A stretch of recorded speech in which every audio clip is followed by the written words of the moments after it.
이전에 아우구스티누스 강의할 때 제가 한 사람을 더 좋아한다고 이야기해 드렸죠. 오늘은 그분에 대해서 이제 이야기를 하면서 그분의 책을 통해서 잠시 나누면서 또 이렇게 귀한 시간을 가져보려고 하는데요. 그분이 바로 위대한 하나님의 사람이었고 종교개혁자였던 존 칼빈입니다.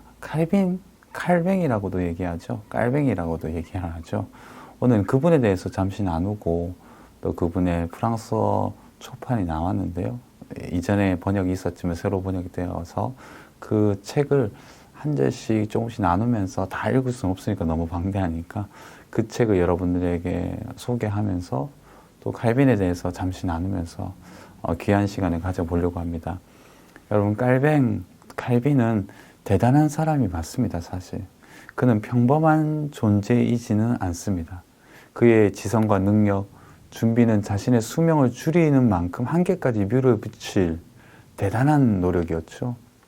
그는 어릴 때 콜레주 드라 마르슈에서 최고의 교사였던 마티렌 코르디에게 라틴어를 배웠고 명문 콜레주 드 몽테규에 1523년 입학했고 혹독한 수도원적인 교육으로 새벽 4시에 일어나 9시까지 공부와 학업을 연마하며 평생을 그렇게 살았던 사람입니다. 그렇지만 그도 완벽하진 않았죠. 연약한 부분이 있었죠.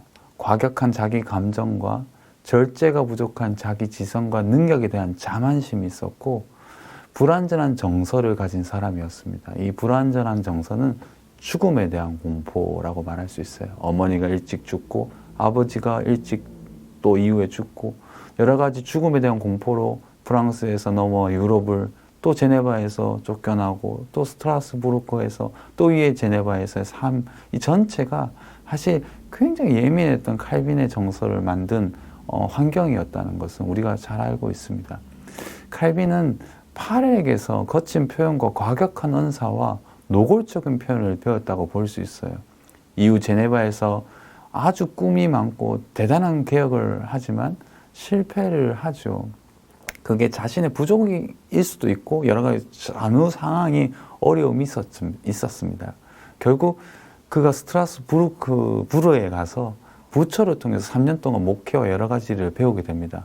사실 부처야말로 칼빈의 영적 아버지고 큰 목회 배움과 많은 것들을 배우면서 성장하게 되죠. 그의 첫 번째 작업이었던 책, 세네카 관용론 주석에서 자기 드러냄과 인생에 대한 승부수는 사실 실패합니다. 그는 인문학자로서 성공하고 싶었어요.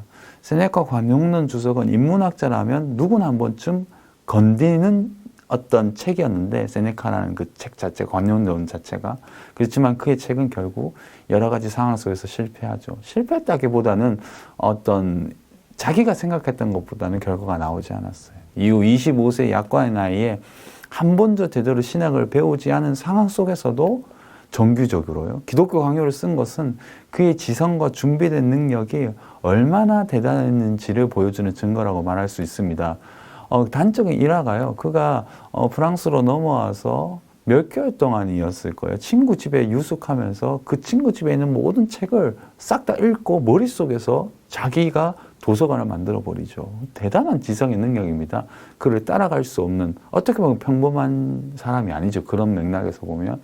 다만 그의 모든 사역의 성숙과 그의 시간적 삶과 연결되어 있다는 것을 우리는 기억해야 됩니다. 그의 연약함이 곧 그의 삶을 완전히 망가뜨리지 않았다는 것이죠. 그의 죽음에 대한 공포가, 그의 예민함이 때로는 실패하기도 하고 어려움을 만들었지만 결국 그를 성숙으로 이끌었다는 사실, 부처를 통해서, 만남을 통해서요.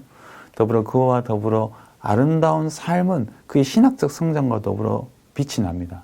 그런 면에서 기독교 강요가 처음으로 쓰여질 때 교리 문답서와 같은 작은 부분에서 더욱 정교하고 세련되며 포괄적이게 만들어졌다는 것은 그가 인문주의자로서 인문학적인 성장의 배경으로 체계적인 법률 교육과 지속적인 목회자로서의 성숙 주석 작업과 연구, 그리고 교수 사역과 목회자 모임 등을 통하여 그 모든 것이 융합되어 결국 초판과 프랑스어 초판과 이후에 라틴어 초판, 프랑스어 초판 이후에 여러 가지 개정을 통하여 1559년 최종판에 이르게 되는 거죠.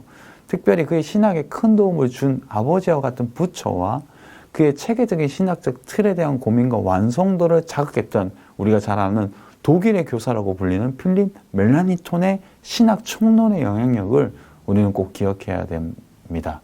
그러니까 칼빈이 그저 혼자 천재적인 능력으로 뚝 던져진 게 아니라 많은 영향력을 가지고 만들어진 신학적 집대성한 체계적인 사람이었다는 거죠. 칼빈의 수줍고 학자적인 모습을 넘어서 우리는 항상 그런 생각을 합니다. 그리고 용기 있는 종교개혁자로서 진리의 사도로서 그를 만든 특이점은 무엇일까요? 라고 고민할 수 있는 거죠. 그거 수줍고 학문만 할 것 같은 사람인데 제네바에서 그 어려운 순간에도 용기 있게 결단하면서 목회자로서도 대단한 큰 영향력을 미치잖아요.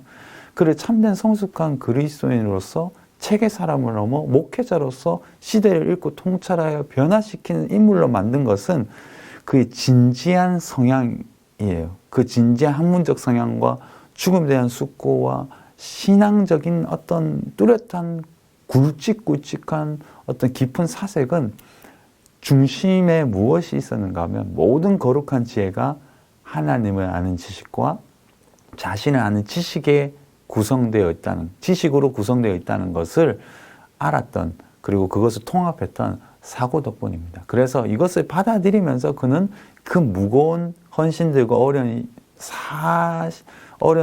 무거운 헌신들과 어려운 삶의 사태들을 해결할 수 있었다는 거죠.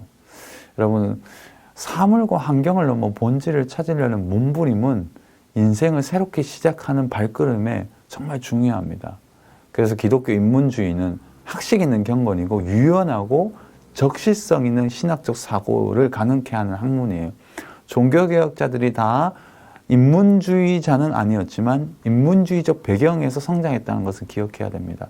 오늘날 기독교 지성운동이 여러 가지 많은 부분에서 협소하죠. 너무 이분법적인 거죠. 학문마저도 외형주의에 빠져있죠. 우린 통합적 사고가 필요하다는 거죠. 그래서 우리가 칼빈을 통해서 오늘 첫 번째로 물어볼 수 있는 기독교적인 질문이 뭐냐 하면 우리가 진심으로 현재를 변화시키고 현재를 개혁하고 현재 변화시킬 수 있는 것과 변화시킬 수 없는 것을 구분할 수 있는 힘, 그 힘은 뭐냐? 사색의 힘이고 숙고의 힘인데 그 숙고할 수 있는 장소와 시간이 우리에게 있는지에 대한 질문입니다. 칼빈도 연약했고 죽음에 대한 공포가 있었고 여러 가지 실패가 있었지만 그의 인생에서 결국 하나님을 깊이 만나고 어느 시점에서 그는 그 자신의 회심과 깊이 하나님을 경험했던 것에서 침묵을 해요. 정말 그는 그의 이야기를 잘 하지 않아요. 시편 주석이 어느 정도 좀 나오지만 시편의 주석 앞절에 그는 굉장히 침묵하거든요. 그럴지라도 그의 변화의 동기를 통해서 기독교 강요가 태어난다는 거죠. 그의 평생의 최고의 저작인 거죠. 여러분, 우리는 숙고할 시간이 필요합니다. 성경을 깊이 묵상할 시간이 필요하고 책을 읽는 시간이 필요해요. 그래서 저는 오늘 여러분들에게 하나의 책을 소개시켜 드리려고 합니다.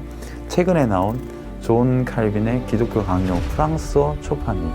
이 프랑스어 초판이 왜 중요한가 하면 굵직굵직한 변화가 여기에서 감지되고 기독교 강요의 최종판에 이르는 큰 거대한 체계가 여기에서 나타나요. 더불어 그가 프랑스 자기의 고향, 민족, 백성을 향한 교리문답서로서 가장 중요한 이야기를 다 담았다. 그리고 그들에게 큰 선물로 안기겠다고 쓴 책이 바로 이 책입니다. 저는 오늘 칼빈을 소개하면서 기독교 강요를 조금씩 읽어내가면서 여러분들에게 신앙의 깊이와 아름다움과 종교개혁의 놀라운 진수가 여러분들에게 좀 경험되어졌으면 좋겠다 생각이 들어요. 말은 많이 들었지만 칼빈에 대해서 몇 구절 인용을 하지만 진심으로 기독교 강요를 읽어본 분이 얼마나 되는지 우리가 많이 질문하게 되는 거잖아요. 여러분들에게 기독교 강요를 선물하고 싶습니다. 모두가 좋은 칼빈을 만났으면 좋겠습니다. 다음 시간에 뵙도록 하겠습니다. 샬롬.